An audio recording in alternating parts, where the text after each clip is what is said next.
up this morning, Jim, was it a blank canvas? When you woke up this morning, was it a blank canvas as far as the future of this franchise goes, or did you have some leanings one way or the other when you started the day? Well, again, you know, I know you guys have to do your job, and you'll paint some perceptions, and people's, you know, people are always trying to get the story out first on what's going to happen with each team, and you know, we certainly love and appreciate all the interest in our game that we have, and at the same time, reality is that you know, it was careful consideration given to what we've accomplished on where I feel that we could go. You know, I think we talked about it. We know what happened with the slow start.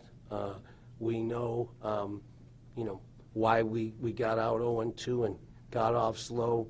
We know about the injuries that came in. We know about some of the changes we made that were positive. You know, we'll never know what could have been after Denver, you know, but we sure want to find out about the future because I think great things are in store. And honestly, you know, I let the process become, you know, it's an organic process, it's a thoughtful process, it's a spiritual process. You look for direction, you know, you take it very seriously, the love and interest we have in our game. And, you know, I've said it before, I'm a steward, and I know my responsibility, you know, is to bring great things to the Horseshoe, to bring them the right way, to make our city and state proud of the Colts. And you know, waking up this morning, you know, I'm always hopeful for continuity. And everyone, look, I could have, you know, walked someone in that door tonight or tomorrow night and have them come walking in, you know, with 8 figures a year on themselves or whatever and say, I'm making a big splash.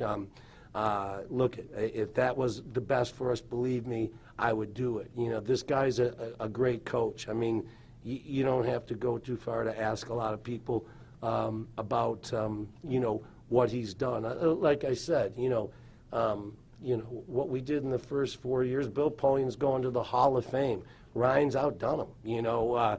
But, you know, it gets lost in the translation. I know that everyone expects more. They want to win it all. And we wanted to win it all this year as well. You know, we understand, like I said, how the season unfolded and what happened. And I give a lot of credit, you know, to Chuck and his staff for fighting hard, and Ryan. Both of these guys are fighting hard to get us to 8-8 and to give us that chance at the end. Maybe we could slip in.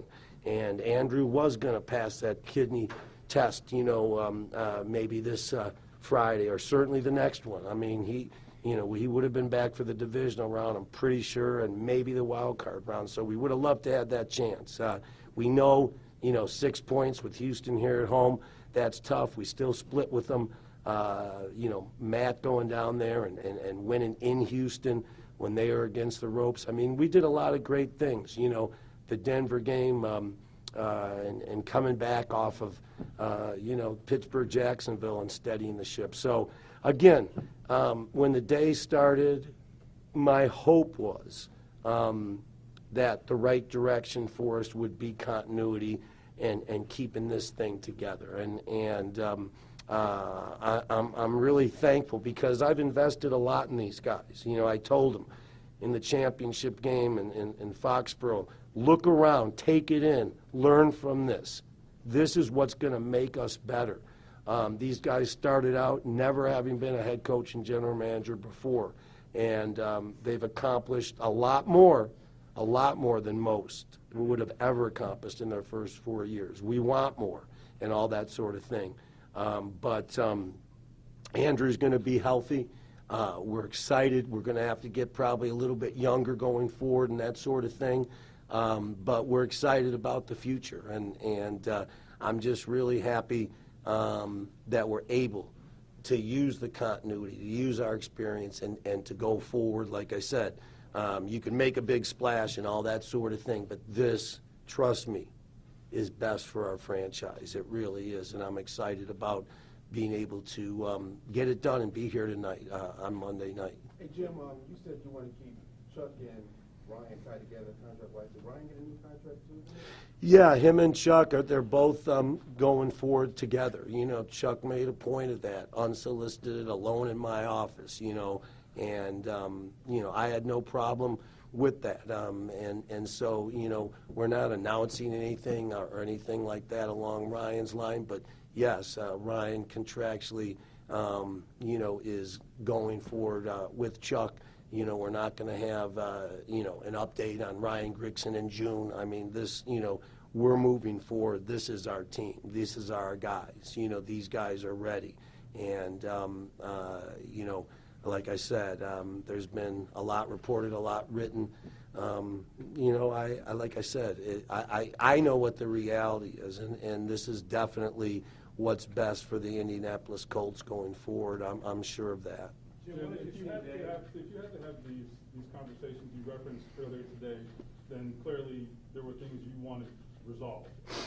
What were those things specifically, and what kind of clarity did you get in those conversations? And you guys feel free to chime in. Well, at the end of every year, we talk, obviously, and we talk about our vision going forward. I think this year carried a little bit more weight because Chuck's contract was ending in early February. So we had in-depth discussions about the future, about, you know, I talked to Ryan and Chuck together and separate, you know, and we had a full discussion about the vision, about going forward and that sort of thing. And you know, these guys had a great discussion. You know, I think that in going forward, there's a lot more work to do, and I'm sure they'll have more things to say as these weeks pass and we get into, you know, the off season and that sort of thing. But it was just, again, getting together and really getting in there, getting honest, getting everything right, and getting a vision, a clear vision, and going forward. So we do it at the end of every year. Like I said, this year carried a little bit more weight because we were at this crossroads with Chuck and his contract. So, of course, there was a lot more attention being paid to it. But the discussions were great, and I was, you know, really excited about the vision Ryan and Chuck both had in going forward. Ryan, what was that like with Chuck, meeting with him? It sounds like you guys kind of had to come together and convince Jim you guys can work together. I don't know. What was that like with him? Well, we have a lot of meetings together. You know, like I said, we're in the arena together every day. He's in a different part of the arena than I am. But at the end of the day, whether we have difficult decisions to make or he has a differing opinion than I do, I think we both know what both of us are made of at our core, and we work to resolve anything to make the best decision for the franchise. And we're both human beings, and this is a tough business. It's the same thing I told you guys months ago. It's not different. It's a tough business, and you're going to have tough decisions. And there's going to be times when we're both passionate about what we do because we are trying to win a championship. And to win as many games as our head coach has, something that Chuck brings to the table every day, even with, you know, the season we had this year, it's just hope, and that's the man he is. It's his experiences, and that hope, even through all the different quarterbacks, that's something he presents to the locker room. Never feel like we're dead. We always feel like we got life, and that's something that you can't replicate. That's something that's a gift, and Chuck's the guy that can get us to the mountaintop, and that's why we're all here today together, because that's what we're planning on doing. Chuck, what have you learned in the last 12 months, specifically from this season? What have you learned from this position? I mean, an immense amount of things. You know, it's my 4th season as a general manager, you know, and I think it's probably, I mean, each year has been special in its own way.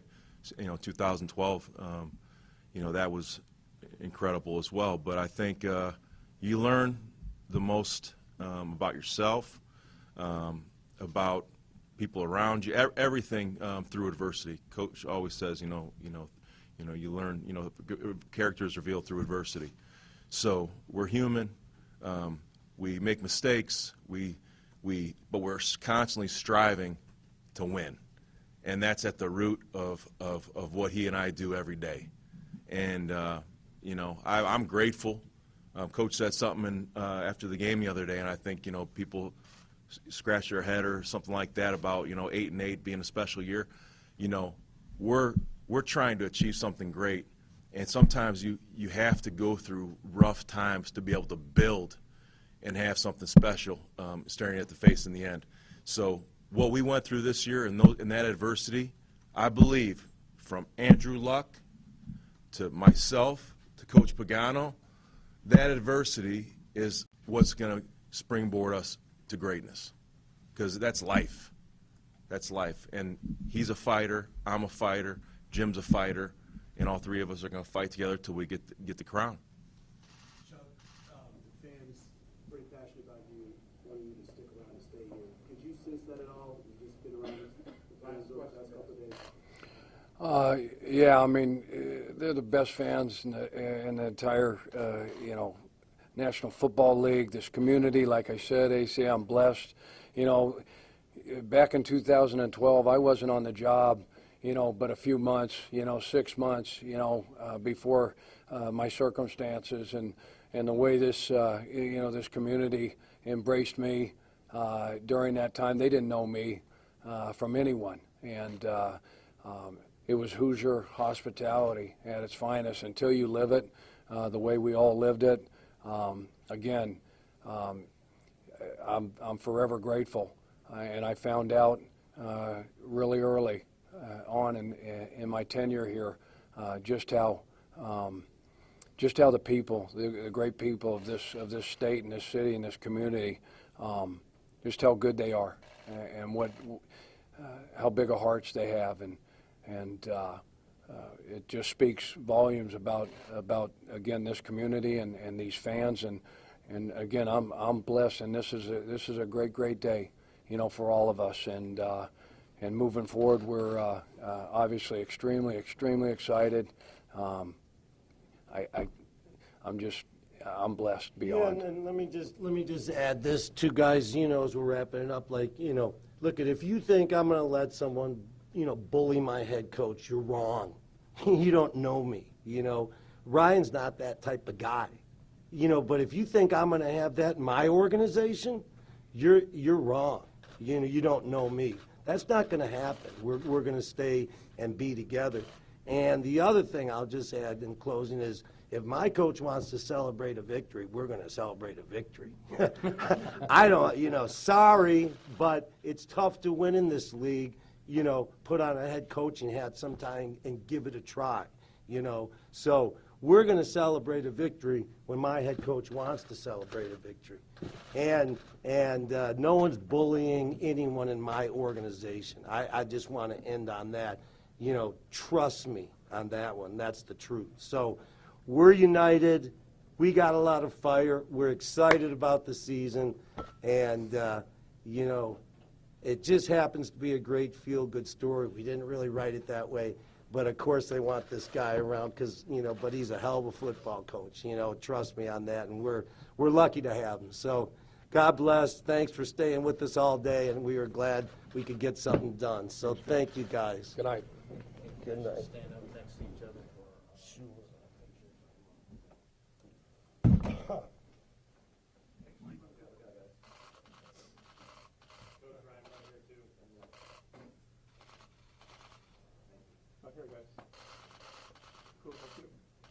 Thank you, guys. All right.